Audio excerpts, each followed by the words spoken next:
kita menghadapi pencobaan anytime, kapanpun ada rema yang keluar dan siap untuk kita kalahkan musuh dan kita terus berjalan dalam kemenangan.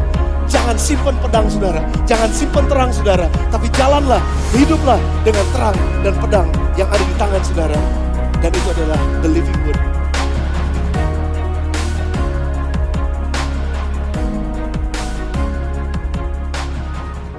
Amin, amin. Beri tepuk tangan sekali lagi buat Tuhan kita. Amin, amin, amin. Puji Tuhan. Thank you. Silakan duduk kembali sudah dikasih oleh Tuhan. Boleh beri tepuk tangan sekali buat teman-teman yang sudah melayani hari ini. Dan juga semua buat media dan lain sebagainya yang sudah melayani dari Asyir, parkiran di bawah, kita mengucap syukur. Nah saudara, kita sudah melewati bulan yang ketiga dan masuk bulan yang keempat pada tahun 2019 ini. Masuk pada bulan April, tadi Pak Markus sudah menyampaikan mengenai tema kita selama 1 bulan ini, readable message atau pesan yang dapat dibaca. Pesan yang terbaca, yang bisa kelihatan, yang bisa terbaca. Puji Tuhan, dan kita akan sama-sama masuk sepanjang bulan ini. Dan saya akan mulai dengan tema yang pertama yaitu sertifikasi. Sertifikasi. Katakan bersama dengan saya 1, 2, 3. Sertifikasi. Apaan sih sertifikasi? Saya akan jelasin ini buat saudara. By the way, sudah diberkati oleh Tuhan hari ini? Sepanjang minggu ini diberkati oleh Tuhan? Puji Tuhan. Dan saudara percaya bahwa kehidupan kita ke depan akan menjadi lebih baik daripada kehidupan yang di belakang kita? Yes, kita percaya itu semua ya, dan itu adalah janji Tuhan. Nah, sertifikasi, bicara tentang sertifikasi. Namun sebelumnya saya ingin baca dalam kitab 2 Korintus, pasal yang ketiga, ayat yang pertama sampai dengan ayat yang ke-18. Panjang ayatnya, sedikit membingungkan kalau kita cuma baca sekali. Tetapi nanti saya akan jelaskan kepada saudara, ada 3 bagian yang Paulus sedang ajarkan buat kita melalui suratnya ini kepada jemaat di Korintus. 2 Korintus pasal yang ketiga, ayat 1 sampai dengan ayat yang ke-18. Kalau saudara sudah siap, katakan yes. Adakah kami mulai lagi memujikan diri kami? Atau perlukah kami seperti orang-orang lain menunjukkan surat pujian kepada kamu atau dari kamu? Kamu adalah surat pujian kami yang tertulis dalam hati kami dan yang dikenal dan yang dapat dibaca oleh semua orang. Ayat yang ketiga, karena telah ternyata bahwa kamu adalah surat Kristus yang ditulis oleh pelayanan kami. Ditulis bukan dengan tinta, tetapi dengan roh dari Allah yang hidup. Bukan pada loh-loh batu, melainkan pada loh-loh daging, yaitu di dalam hati manusia. Demikianlah besarnya keyakinan kami kepada Allah oleh Kristus. Dengan diri kami sendiri, kami tidak sanggup untuk memperhitungkan sesuatu seolah-olah pekerjaan kami sendiri. Tidak. Kesanggupan kami adalah pekerjaannya Allah.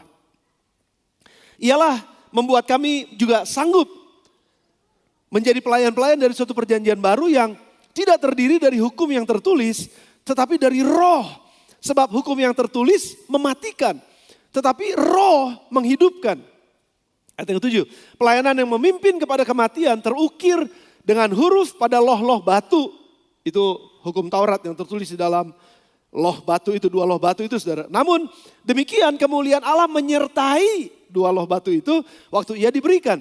Sebab sekalipun pudar juga, cahaya muka Musa begitu cemerlang sehingga mata orang Israel tidak tahan menatapnya. Jika pelayanan loh batu itu dapat datang dengan kemuliaan yang demikian, ayat yang ke-8, betapa lebih besarnya lagi kemuliaan yang menyertai pelayanan roh. Sebab jika pelayanan yang memimpin kepada penghukuman itu mulia, Taurat itu mulia, betapa lebih mulia lagi pelayanan yang memimpin kepada pembenaran. Haleluya. Sebenarnya apa yang dahulu dianggap mulia, jika dibandingkan dengan kemuliaan yang mengatasi segala sesuatu ini, yang kemarin itu sama sekali nggak punya arti.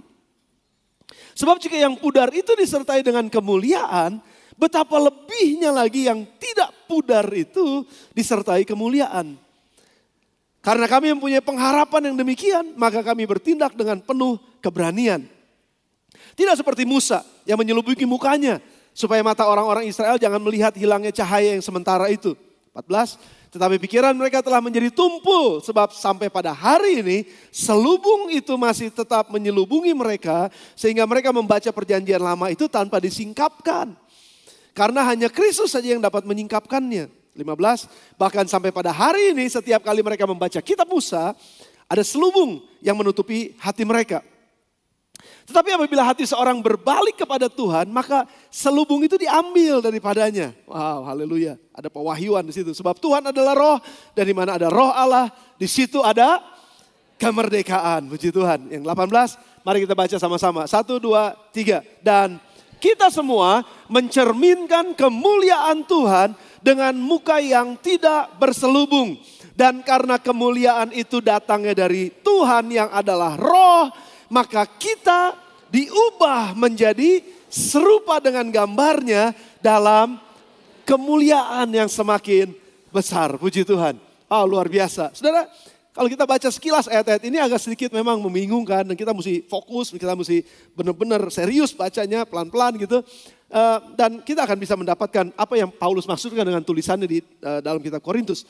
Nah saudara, saya ingin cerita dulu sedikit tentang sertifikasi.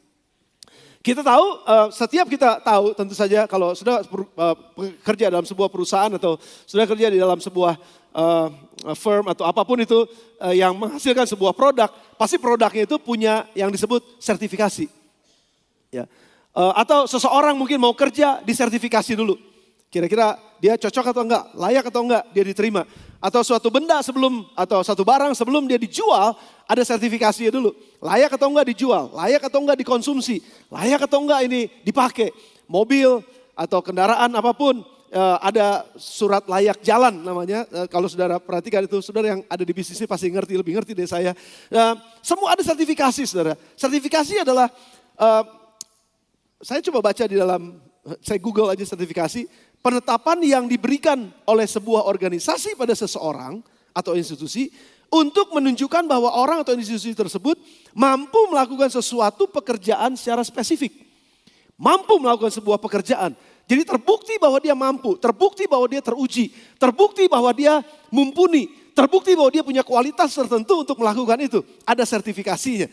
Ya, saudara minuman, makanan, semua apa aja sudah bisa jadi ada sertifikasinya. Kalau sekolah, saya ingat banget Tunas Harapan beberapa waktu yang lalu, saya ingat Tunas Harapan pernah diakreditasi. Ya, akreditasi mirip-mirip, itu diberikan oleh pemerintah dan dicek kesehatan sekolah ini, kira-kira gitu saudara. Jadi apakah sistem udah benar, apakah aturan-aturannya sudah dilakukan, sudah dikerjakan. Ya seperti diaudit gitu saudara, tapi ini namanya akreditasi.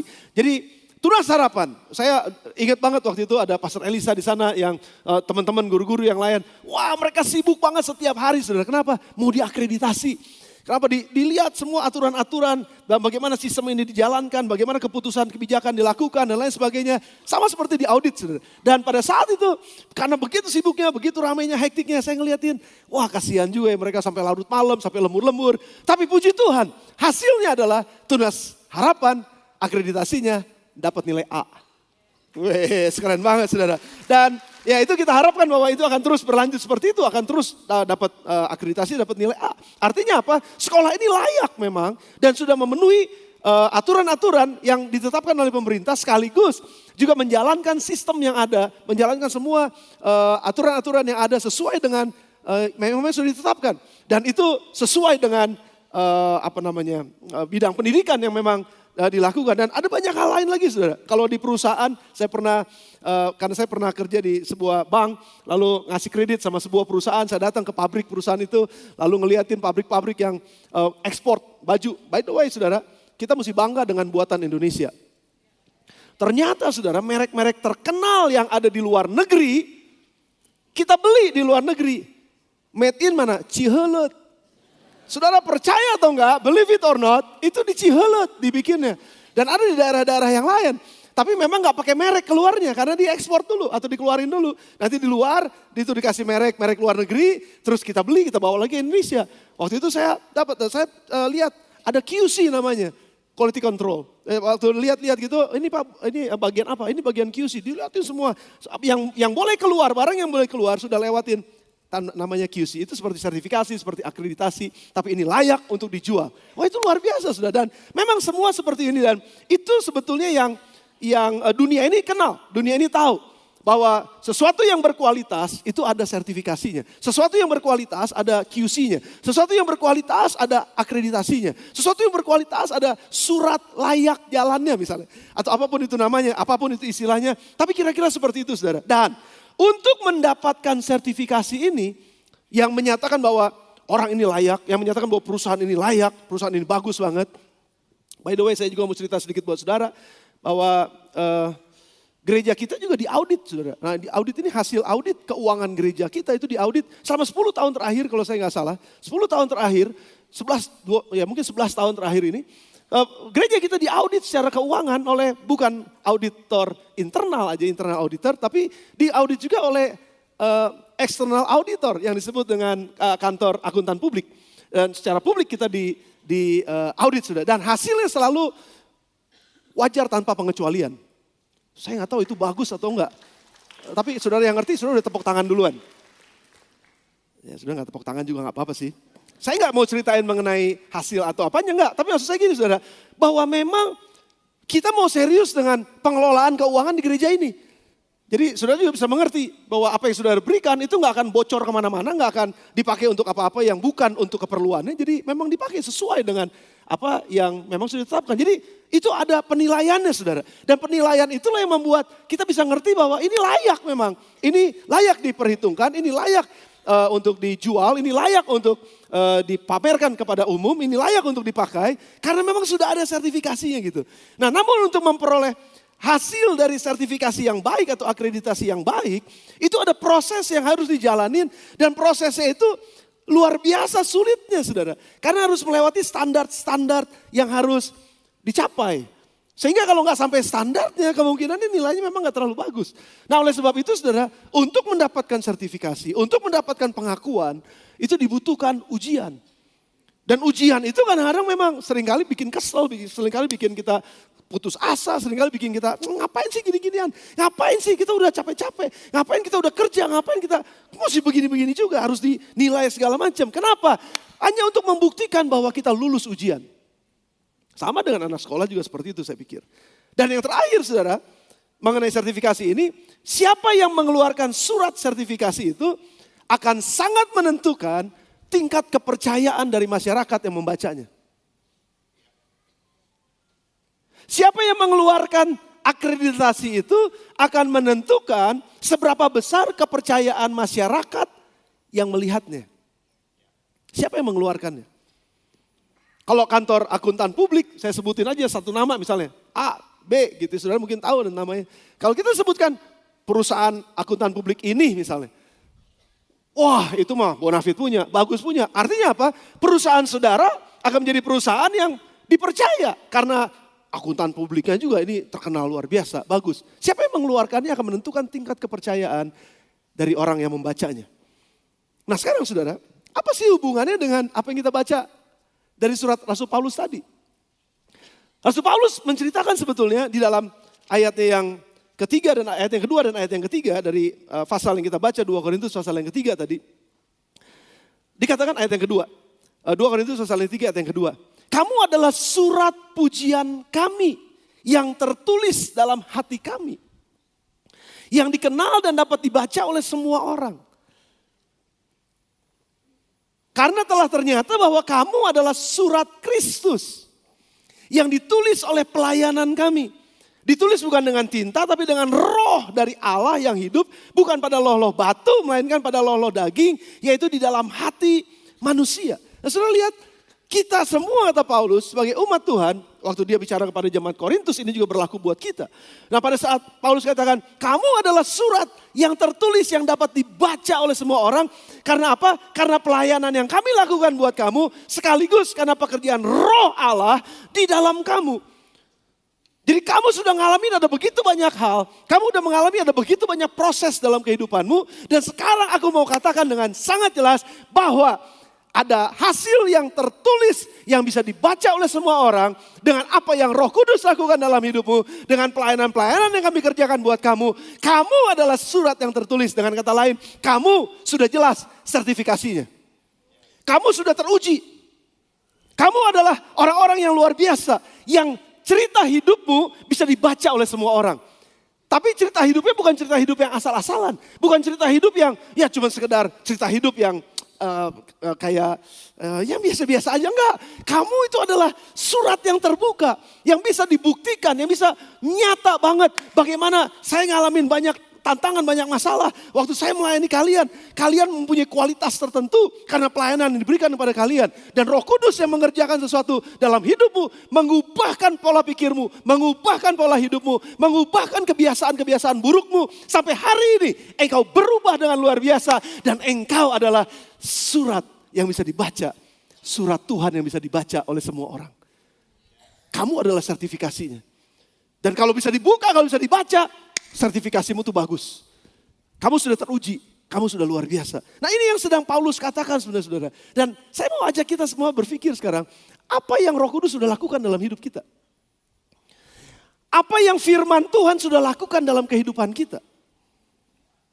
Apakah kita masih menjadi orang-orang yang hidup hanya berdasarkan apa yang tertulis, yang mesti ada tertulis dulu, baru saya akan taat. Atau saya adalah orang-orang yang Tuhan, saya mau terus dibentuk oleh Tuhan dan menjadi firman hidup. Saudara ingat firman Tuhan minggu pertama yang saya sampaikan di awal tahun ini. Firman itu telah menjadi manusia dan diam di tengah-tengah kita. Yes, firman itu adalah Yesus yang telah menjadi manusia dalam bentuk Yesus turun ke dalam dunia ini. Dan dia mati, sebentar kita akan rayakan. Kebangkitannya juga sebentar kita akan rayakan, dan dia naik ke surga. Dan Yesus sudah gak ada lagi dalam dunia ini. Tetapi yang ada adalah siapa? Kita yang menerima firman itu, yang menerima Yesus itu, yang firmannya itu masuk dalam hidup kita, menjadi daging kita, dan pada akhirnya firman itu menjadi kita. Firman itu menjadi saudara dan saya. Tepuk teman sebelahnya, kamu adalah firman hidup. Kamu adalah firman hidup, kamu adalah firman hidup, kamu adalah firman hidup. Karena apa? Karena firman itu Yesus sendiri hidup di dalam kamu. Dan kalau Yesus hidup di dalam saya, artinya firman itu hidup di dalam saya, maka sebetulnya saya sedang menjelmakan firman itu dalam bentuk saya. Sudah bersama dengan saya katakan amin. Saya berharap saudara ini udah makin kental, saudara udah makin jelas ini, saudara udah makin ngelotok untuk hal-hal seperti ini. Bahwa kita adalah firman yang berjalan setiap hari di jalan roda, kalau yang tinggal jalan roda. Kita adalah firman yang berjalan tiap hari di Bondongan, kalau kita tinggal di Bondongan. Kita adalah firman yang berjalan di sekolah, dimanapun saudara sekolah. Kita adalah firman yang berjalan di kampus-kampus, dimanapun saudara kuliah. Kita adalah firman yang berjalan di kantor-kantor, dimanapun saudara berkantor. Kita adalah firman Tuhan yang berjalan di dalam bisnis-bisnis, dimanapun bisnis kita.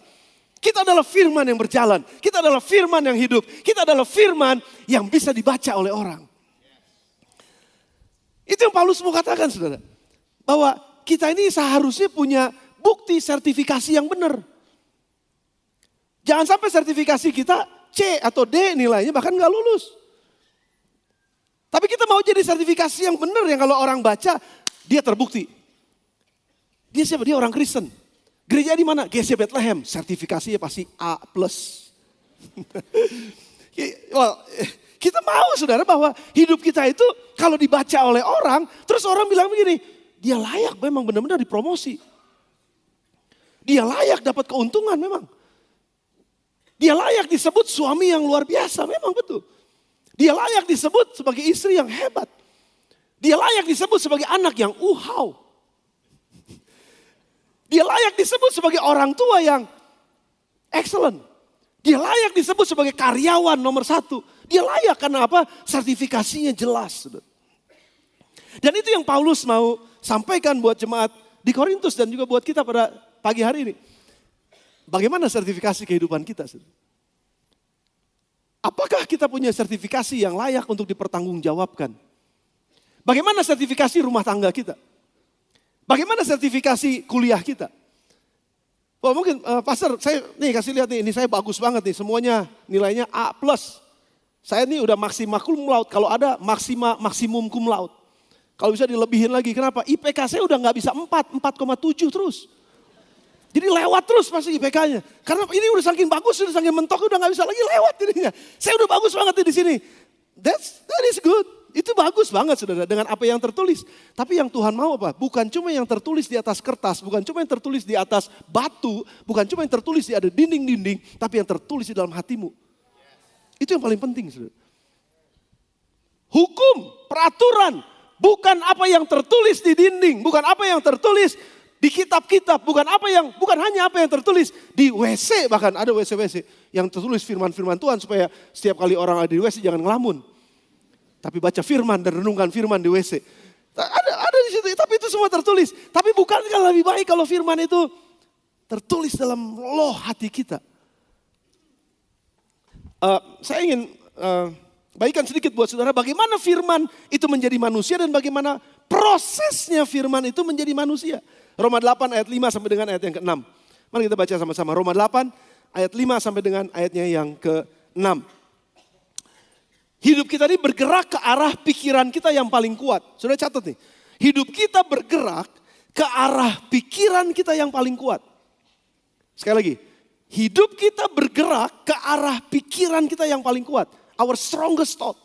Pikiran kita yang paling kuat. Hidup kita akan mengarah atau bergerak ke arah sana. Nah, Roma 8 ayat yang ke-5 sampai dengan ayat yang ke-6 bilang gini. Sebab, sorry saudara, mau batuk, bentar.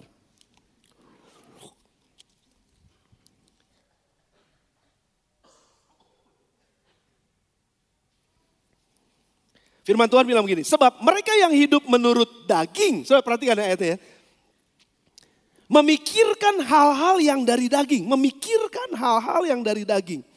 Mereka yang hidup menurut roh, memikirkan hal-hal yang dari roh. Akibatnya apa saudara? Akibatnya karena keinginan daging, akibatnya adalah maut. Tetapi keinginan roh adalah hidup dan damai sejahtera. Saudara perhatikan, kalau kita memikirkan pikiran-pikiran daging, pikiran-pikiran duniawi, keinginan-keinginan yang hanya untuk memuaskan diri sendiri, pemikiran-pemikiran negatif, pemikiran-pemikiran kotor, maka saudara hidup kita akan bergerak ke arah pikiran kita yang paling kuat. Kalau pikiran yang paling kuat adalah keinginan daging, ya arahnya pasti keinginan daging saudara. Perjalanan hidup kita arahnya ke sana. Tapi kalau pikiran kita adalah pikiran roh, pikiran firman, yang kita biasa latih pikiran kita dengan pikiran firman, maka kekuatan pikiran ini akan mengarahkan kehidupan kita ke arah itu. Nah, bukankah setiap pagi, saya nggak tahu nih saudara, tapi kalau saya setiap pagi, I talk to myself. Saya bicara self-talk. Sudah pernah dengar khotbah ini, saya pernah khotbahin ada self-talk. Kita bicara dengan diri kita sendiri. Seringkali kita bicara, tergantung saudara, di mana pikiran kita paling banyak, di mana pikiran kita paling kuat, biasanya hidup kita arahnya ke situ. Nah kalau pagi saudara, tergantung nih, apa yang kita pikirkan kalau pagi? Kalau pagi begitu bangun pagi terus kita langsung bilang, wah hari ini hari yang luar biasa ya, hari ini cerah banget nih. Wih hari ini kayaknya gue banyak dapat duit nih, mata kiri udah kekerdetan dari pagi, tadi malam kekerdetan katanya dapat duit nih. Contoh saudara, karena saya baru baca, katanya kalau mata kiri kekerdetan gini bakalan dapat duit banyak katanya. Mata saya dari minggu kemarin kekerdetan terus gak dapat tuh saudara, aneh juga. Well, itu sambil. Nah saudara, pagi-pagi waktu pikiran kita kayak apa? Bangun pagi kita bilang, hari ini adalah hari yang diberkati oleh Tuhan. Dan saya mengatur persembahan-persembahan saya untuk menyembah Tuhan, memuliakan Tuhan. Dan hari ini saya akan lakukan A, B, C, D. Wah Tuhan engkau berkati hari ini. Ini adalah hari yang sungguh-sungguh Tuhan sudah ciptakan. Aku akan hidup di dalamnya. Dan aku mengucap syukur. Karena selama aku hidup dalam berkat Tuhan, aku hidup dalam janji Tuhan. Maka semua yang engkau janjikan itu pasti akan menjadi milikku hari ini. The strongest thought yang kita punya, pikiran yang paling kuat yang kita punya pagi hari, itu akan menuntun arah hidup kita. Oke? Tapi kalau sebaliknya sudah, bangun pagi ini ya, aduh, pagi lagi, dia lagi, gue capek deh. Itu hidup kita sepanjang hari arahnya ke situ tuh saudara. Capek, sangek. Teng-tengen, pijiden, terus aja mikir ke situ terus saudara. Karena apa? The strongest mind kita, strongest thought-nya kita itu akan mengarahkan hidup kita ke arah itu. Sudah lihat, kalau arahnya negatif, ujungnya adalah maut. Tetapi kalau arahnya firman Tuhan, keinginan roh adalah hidup dan damai sejahtera. Saudara mau pilih yang mana? Tergantung dari kekuatan pikiran saudara ada di mana. Dan yang jadi masalah adalah begini saudara. Kita tahu itu, tapi kita nggak bisa kontrol itu. Karena waktu self-talk itu, kita selalu kalah dengan self-talk kita. Saya mau jujur sama saudara ya, saya punya kelemahan. Paling nggak enak ngakuin kelemahan di depan orang. Kelemahan saya ini adalah nggak percaya diri. Saya orang minder loh saudara. Believe it or not, saya orang minder. Kenapa saya minder? Ada latar belakangnya ceritanya. Dari muka sudah nggak percaya kan? Betul, saya orang minder sudah. Saya orang yang pemalu, saya orang yang nggak percaya diri, saya orang yang ngerasa bahwa ya gue nih siapa tuh gitu. Gue nih bukan siapa-siapa gitu. Bukannya rendah hati loh saudara, rendah diri. Rendah hati beda sama rendah diri. Saudara bisa membedakan, tapi itu bukan khotbahnya. Nah, setiap pagi kalau bangun pagi itu saya selalu, aduh Tuhan, kok kayaknya perasaan gak enak ya. Saya disayang Tuhan gak sih sebenarnya? Pagi itu pikiran begitu bisa jalan saudara. Terus kadang-kadang juga kalau pagi-pagi gitu ya, saya, aduh hari ini banyak yang mesti dikerjain nih. Hari ini saya ketemu ini, saya begini-begini, aduh ini banyak banget. Terus pagi-pagi juga bangun, biasanya nih kalau lagi pagi-pagi, biasa mikirnya gini, bisa gak? Mana mungkin? Gila susah amat ya. Gitu loh saudara. Dan itu terjadi natural. Saya tahu firman gak? Jelas saya tahu firman kok. Tapi secara natural, kok pikirannya ada di situ. Kalau dari wajah saudara sih, wajah saudara nggak menunjukkan saudara ada di situ. Saudara bangun pagi langsung, langsung begitu. Kelihatan dari wajah saudara. Tapi nggak apa-apa, bagus. Kalau saudara bangun pagi saudara langsung ada di situ, wih. Saudara mesti yang khotbah di sini. Tapi saya ngaku, saudara. Pagi-pagi tuh, gue bisa ya. Aduh ntar ketemu sama dia, gue mesti ngomong apa ya. Aduh, gue sangat nggak ngerti saudara. Itu memang kejadian seperti itu. Nah mari saya mau tunjukkan kepada saudara kebenaran firman Tuhan. Change the way you think. Karena secara naturally, secara natural, pikiran kita tuh emang diarahinnya semua ke sana.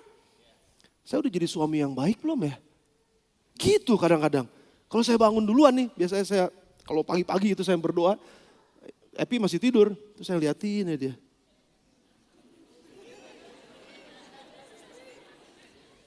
Cantik amat ya.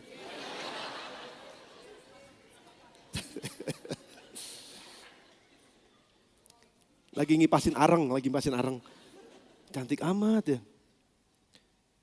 Gue udah jadi suami yang baik belum buat dia ya? Kayaknya enggak kayaknya. Bisa ada pikiran begitu loh saudara.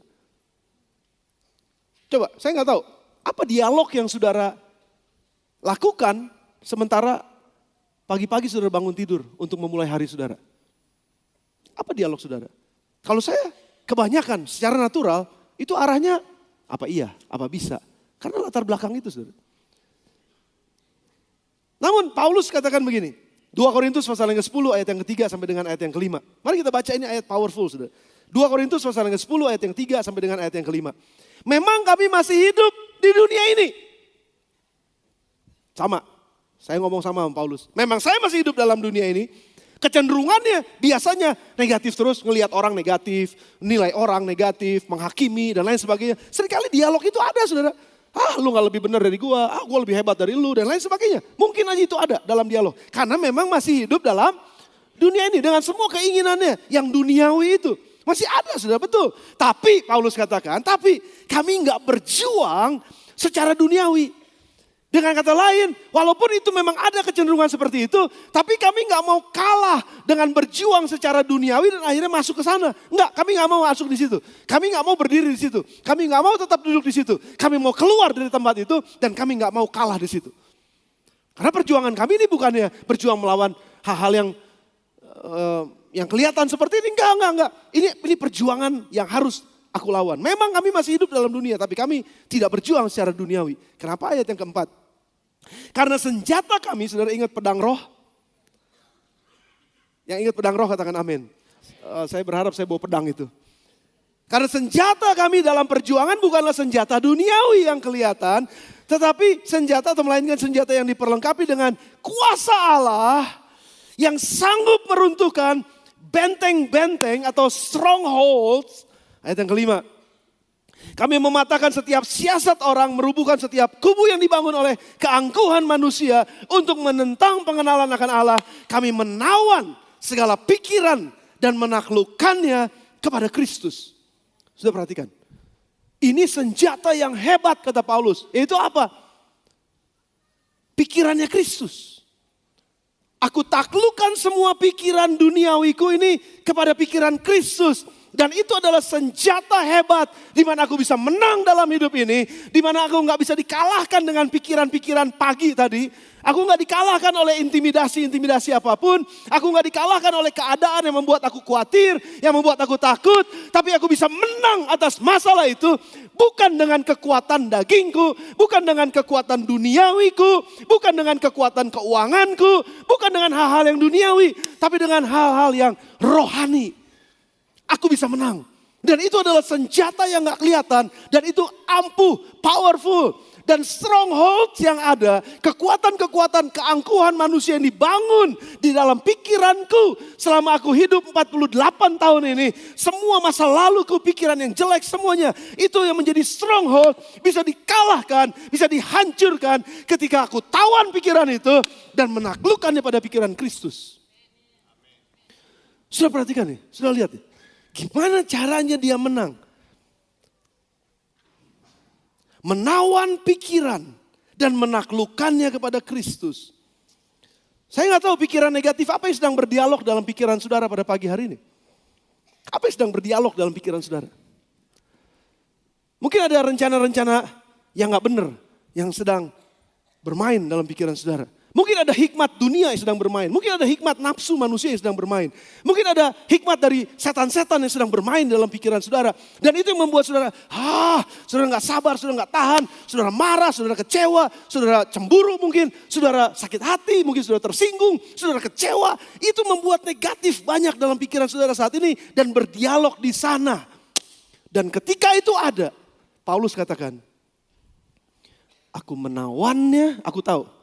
Hari ini aku khawatir. Aku khawatir banget. Apa mungkin bisa lewat Tuhan? Ini udah buka giro kemarin. Apa bisa ketutup hari ini? Jadi khawatir, aku takut. Gimana nih usaha lagi rada sepi lagi. Aku khawatir. Dan itu pikiran pagi itu terus berbicara dan bilang, saudara, kalau begitu kaget ngelihat keuangan kita kurang, itu natural. Tapi biasanya kalau kita udah ngelihat uang kurang, yang itu memang natural. Setiap orang juga mungkin pernah ngalamin kekurangan. Tapi saat itu ketika kurang, terus langsung mikirannya aneh, berkembang. Kurang, anak gak bisa sekolah. Padahal anak masih sekolah. Langsung anak gak bisa sekolah. Istri marah-marah nih ntar. Padahal istri gak marah-marah loh. Tapi cuma karena satu tadi uang kurang, jadi pikirannya ke anak gak bisa sekolah, istri marah-marah, terus nanti gak bisa jalan-jalan, terus mikirnya kemana-mana. Padahal ini semua adalah hal yang gak terjadi. Tapi cuma karena satu pemikiran ini aja jadi khawatir. Jadi semua yang jelek itu dengan gerbong-gerbongnya ikutan. Sudah ngerti maksud saya? Sudah bersama dengan saya? Dan waktu kekhawatiran itu muncul, firman Tuhan katakan, Paulus katakan, lewat Paulus dia katakan, aku menawan pikiran yang disebut khawatir. Aku tempatkan di tempat yang tepat, di mana di hadirat firman Tuhan. Hai khawatir, duduk di sini. Aku akan ajar kamu, serahkanlah segala kekhawatiranmu kepadanya, sebab Dia yang memelihara engkau. 1 Petrus 5 ayat yang ke-7. Serahkanlah kekhawatiranmu, Arif, serahkanlah kekhawatiranmu kepadanya, sebab Dia yang memelihara engkau. Khawatir, aku taklukkan engkau di bawah firman Kristus. Aku serahkan semua kekhawatiranku kepadanya. Sebab Ia memelihara aku. Masih juga rada gak enak. Aku ingat lagu sekolah minggu. Jangan kamu khawatir. Burung di udara Dia pelihara. Matius 6. Aku ingat ini Matius 6. Jangan aku khawatir. Sebab kalau burung di udara dipelihara. Bunga di padang dihiasi. Apakah aku lagi? Aku orang percaya kepada Tuhan. Gak mungkin aku dibiarkan minta-minta. Gak mungkin aku dibiarkan kekurangan. Gak mungkin Dia mempermalukan aku. Tuhan memberkati aku hari ini. Hai khawatir, duduk di sini. Aku akan melangkah ke pikiran ini. Dalam nama Tuhan Yesus. Amin saudara. Mengalahkan stronghold. Pikiran-pikiran. Kekuatan pikiran yang akhirnya mengarahkan kehidupan kita ke arah yang sana negatif. Kita tawan pikiran itu, taruh di tempatnya, dan ajar firman Tuhan. Dan bicara self-talk, bicara dengan diri kita sendiri, tentang firman Tuhan. Katakan, aku kuat, aku sanggup melakukan segala perkara di dalam Dia yang memberikan kekuatan kepadaku. Allahku akan memenuhi segala keperluanku menurut kekayaan dan kemurahannya dalam Kristus Yesus. Khawatir, duduk. Engkau gak berkuasa, duduk di situ. Dan aku akan pakai pikiran ini. Dan aku akan keluar sebagai orang yang tidak khawatir. Dan keluar.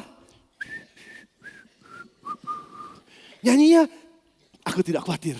Sebab burung di udara, Dia pelihara. Bunga di padang, Dia hiasi. Aku tidak khawatir. Aku jalan. Hai, apa kabar? Antusias. Antusias. Gimana? Baik-baik semuanya? Baik. Kekurangan ya? Jangan khawatir. Saya juga. Tapi kita menang. Haleluya. Jalan. Dan menang dalam nama Tuhan Yesus. Menang dalam nama Tuhan Yesus. Haleluya. Amin, saudara. Apapun itu. Kalau saudara sedang berdialog di dalam pikiran saudara. Tentang rasa takut. Tentang malas. Aduh, saudara, kecenderungan pikiran kita tuh malas. Tadi pagi saya bangun jam 3 lewat seperempat kalau saya nggak salah. Tapi akhirnya turun dari tempat tidur jam 4 lewat seperempat. Pikirannya gini, mau berdoa. Saya mau berdoa, saya mau khotbah hari ini, saya mau berdoa dulu. Saya mau berdoa dulu, palingnya 1 jam saya mesti berdoa. Bangun, set. Aduh, ini AC dingin amat ya. Matiin AC dulu sebentar, masih dingin. Tarik selimut lu sedikit, set. Ini udah paling enak kalau begini nih. Benar gak saudara? Naturalnya pikiran yang paling kuat begini bilangnya, lu udah capek dari kemarin, istirahat 15 menit lagi gak apa-apa. Iya, 15 menit lagi. Iya? Oh ya, ya. Oke. Kedapang lagi. Tadinya mau berdoa, tiarap. Tapi hari ketiduran, bangun jam 4 lewat. Enak. Enak banget nih tidur kayak begini, enak banget, males banget. Tapi saya udah tahu. Enggak, saya harus berdoa, saya harus persiapan, saya harus baca lagi, saya harus ngerenungin lagi, saya harus matengin lagi semuanya, saya harus siap buat khotbah hari ini. Tuhan, saya mesti bangun hari ini. Dalam namis berat gak? Berat banget. Tega banget. Saya mesti tega sama diri saya sendiri. Saya tawan pikiran males. Males kamu. Duduk di sini males. Dengar, pergilah kepada semut dan perhatikan tingkah lakunya. Coba lihat semut, nggak kelihatan, masih gelap. Nggak ada semut di sini, Tuhan. Ya udah, nggak apa-apa. Tapi ingat ayat selanjutnya. Amsal 6 ayat 7, ayat 8. Coba lihat di sini. Ada orang males, lenggak-lenggok di tempat tidurnya. Muter sana, muter sini. Ayat yang ke-7. Ada nggak? Betul nggak ayat yang ke-7? Betul firman Tuhan. Biar tidak, ayat yang ke-8 berarti. Iya, ayat 9 berarti. Hai pemalas, berapa lama lagi engkau berbaring? Bilakah engkau akan bangun dari tidurmu? Kapan? Sekarang. Ayo bangun. Kalahkan pikiran malas. Dalam nama Yesus. Bangun. Jangan jadi orang malas. Kenapa? Akibatnya ayat yang 11. Bukan lagi ayat yang 11. Maka datanglah kemiskinan kepadamu seperti seorang penyerbu. Dan kekurangan seperti orang bersenjata. Langsung bangun. Karena gue gak mau miskin. Gue gak mau kekurangan. Gue maju. Cuci muka. Udah mulai berdoa. Dan mulai baca, mulai persiapan, mulai belajar. Akhirnya seger ya saudara. Sudah bersama dengan saya? Kita mesti mempertanggungjawabkan hidup kita saudara. Karena Tuhan mau supaya pada saat orang lihat hidup kita, sertifikasi itu keluar. Dan orang bilang gini, kamu teruji. Kamu udah lewatin kok. Wah, saya bicara hal-hal yang sangat praktis. Tapi mungkin saudara sedang menghadapi sesuatu yang enggak praktis sama sekali. Enggak simple sama sekali. Saudara ngalami yang disebut penipuan tingkat tinggi. Mungkin saudara sedang ditipu oleh orang. Saudara sedang disakiti oleh orang. Saudara dihianati dalam kehidupan saudara. Dan saudara marah pada saat itu. Look, ujian-ujian yang kamu alami. Itu gak akan melebihi kekuatanmu sebagai manusia. Karena pada saat ujian itu diberikan kepadamu. Tuhan akan memberikan jalan keluar kepadamu. Hanya engkau perlu bertahan, hang in there. Kamu bertahan aja di situ. Kuatkan hatimu, teguhkan hatimu. Belajar firman Tuhan, taklukkan pikiran-pikiran marah, taklukkan pikiran-pikiran kecewa, taklukkan pikiran-pikiran sakit hati, taklukkan pikiran-pikiran tersinggung, taklukkan itu. Dudukkan pada tempat yang benar di hadapan firman Tuhan. Dan apa yang firman Tuhan katakan tentang engkau, percaya itu, lakukan itu, katakan itu, dan kalahkan. Taklukkan pikiran-pikiran itu di bawah pikiran Kristus.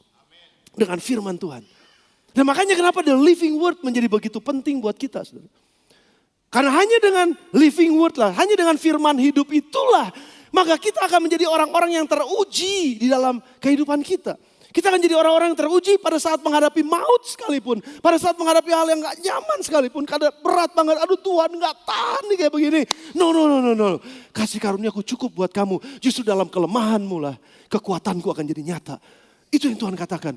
Nah, selalu ada ayat, selalu ada firman Tuhan yang tertulis, selalu ada firman Tuhan yang bisa jadi rema, yang bisa tertulis dalam loh hati kita. Dan itu yang membuat kita menjadi kuat, itu yang membuat kita menjadi terus maju dan bertahan di dalam keadaan-keadaan yang paling sulit sekalipun dalam kehidupan kita. Poin yang kedua, 2 Korintus 3 ayat 7 sampai dengan 10. Paulus bicara mengenai perubahan budaya sebetulnya saudara. Proses dari satu kemuliaan kepada kemuliaan yang baru. Pelayanan yang memimpin kepada kematian, yaitu hukum Taurat, terukir dengan huruf pada loh batu. Namun demikian kemuliaan Tuhan, kemuliaan Allah menyertai dua loh batu itu waktu diberikan. Tetap ada kemuliaan Tuhan, ada kemuliaannya sendiri, Taurat Tuhan. Tapi itu menuju pada kematian. Namun demikian, sebab sekalipun pudar juga cahaya muka Musa begitu cemerlang sehingga mata orang Israel tidak tahan menatapnya. Jika pelayan itu datang dengan kemuliaan yang demikian, ayat yang ke-8. Betapa lebih besar lagi kemuliaan yang menyertai pelayanan roh. 9. Sebab jika pelayanan yang memimpin kepada penghukuman itu mulia, yaitu Taurat yang tertulis, semua yang tertulis itu. Betapa lebih mulianya lagi pelayanan yang memimpin kepada pembenaran. Ayat yang 10. Sebenarnya apa yang dahulu dianggap mulia, hukum Taurat, jika dibandingkan dengan kemuliaan kasih karunia Tuhan yang mengatasi segala sesuatu ini, Taurat jadi sama sekali tidak mempunyai arti. Dalam pengertian begini, saya mau jelasin buat saudara. Saya pernah khotbahin dulu. Saudara ingat ya, ada hukum tertulis, ditulis, dipajang, di tembok, dipajang di mana-mana hukumnya. Ada bahkan orang-orang yang bilang gini, mana hukumnya, mana? Nggak ada hukumnya kan? Selalu begitu saudara. Kalau saya melanggar lalu lintas, ada polisi stop saya. Nggak boleh begini. Mana buktinya Pak?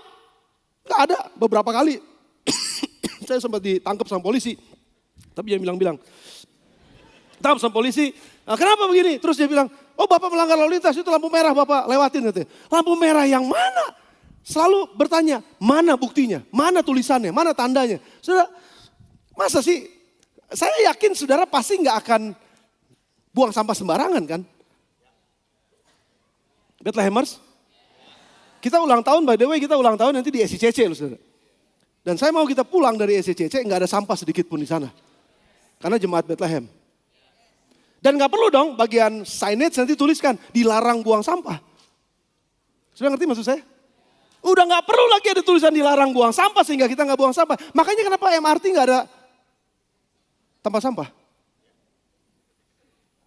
Lalu orang buang sampah sembarangan, lalu ditulis gini. Lalu orang tanya gini, mana tandanya nggak ada buang sampah sembarangan? Karena orang masih membutuhkan tulisan. Dilarang buang sampah, dilarang buang sampah. Itu orang yang belum dewasa. Tapi kalau orang yang udah dewasa, nggak usah ada dilarang buang sampah. Begitu habis makan roti, nggak ada tempat sampah, dimasukin ke kantong. Tunggu sampai keluar, nanti begitu keluar ada tempat sampah, baru buang tempat sampah. Jangan lupa aja bawa pulang. Buang tempat sampah, sudah ngerti maksud saya? Udah gak perlu lagi dilarang buang sampah, saudara mesti ada tulisan. Dan begitu saudara buang sampah, saudara nyalain orang yang bikin peraturan. Mana peraturannya gak ada? No, peraturan yang ada di loh hatimu. Jelas ya saudara ya? Masa di keluarga mesti ada tulis di kamar, dilarang selingkuh. Kan aneh dong. Kenapa? Kenapa gak perlu ditulis dilarang selingkuh? Banyak yang selingkuh. Sekarang ini banyak orang yang selingkuh kan. Dengan kasih karunia, Tuhan mau ampunin kita, bertobat saja. Dan jangan lakukan lagi kan begitu. Nah tapi ada seringkali dilarang selingkuh di depan tempat tidur, di depan wastafel, di tempat mana gitu. Selalu sikat gigi, dilarang selingkuh, diingetin, dilarang selingkuh. Mesti ditulisin terus. Kan udah gak mungkin, udah gak boleh lagi saudara. Karena kita udah gede.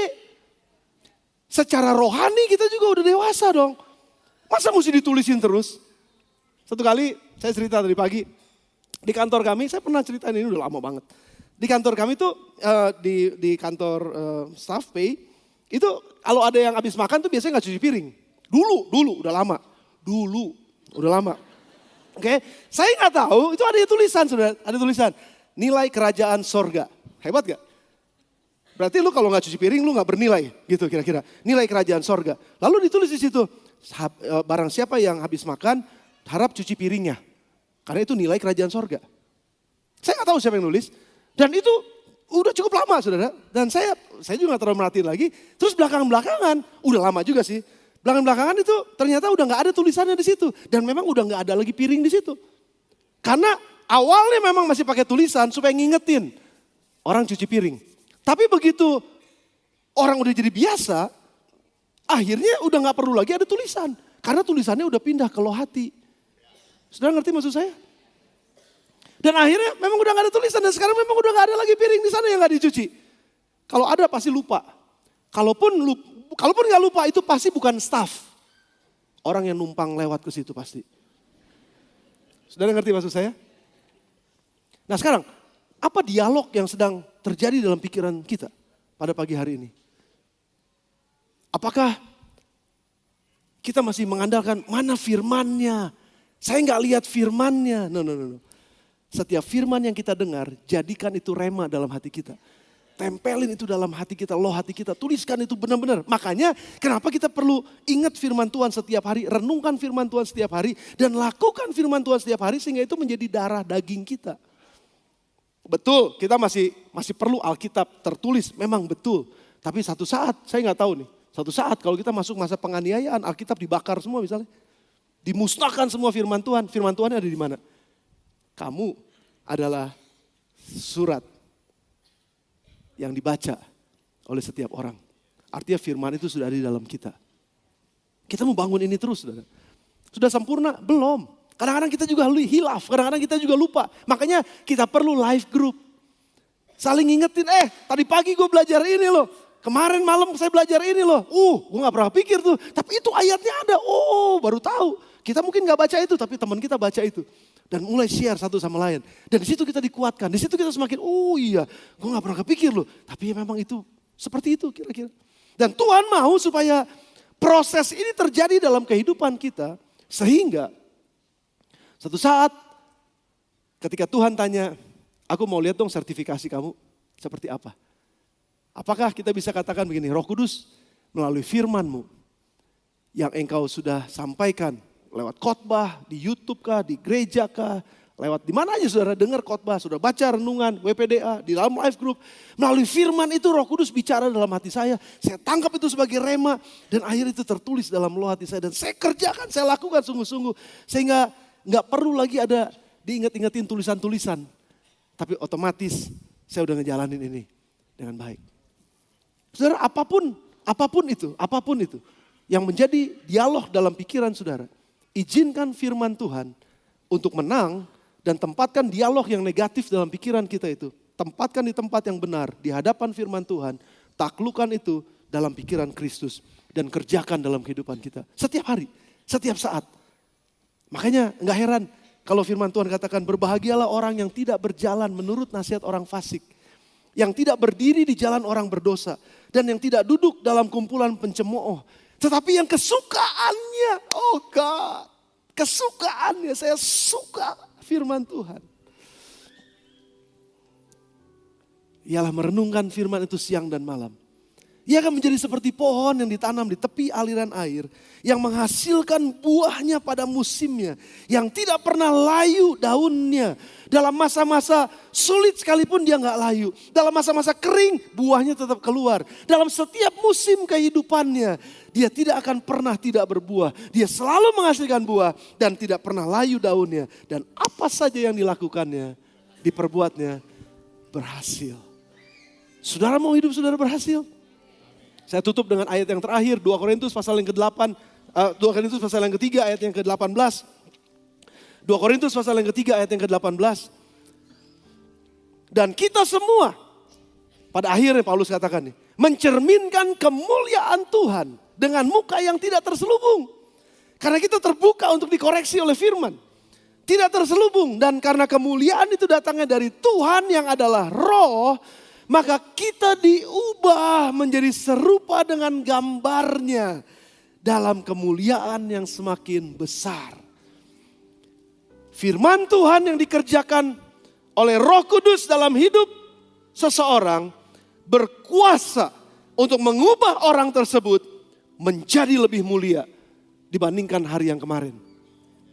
Sekali lagi, firman Tuhan yang dikerjakan oleh Roh Kudus dalam hidup seseorang berkuasa mengubahkan orang itu untuk menjadi lebih mulia, lebih berkualitas, lebih terhormat, lebih sabar, lebih bijaksana, lebih menguasai diri, lebih pinter, dan lain sebagainya.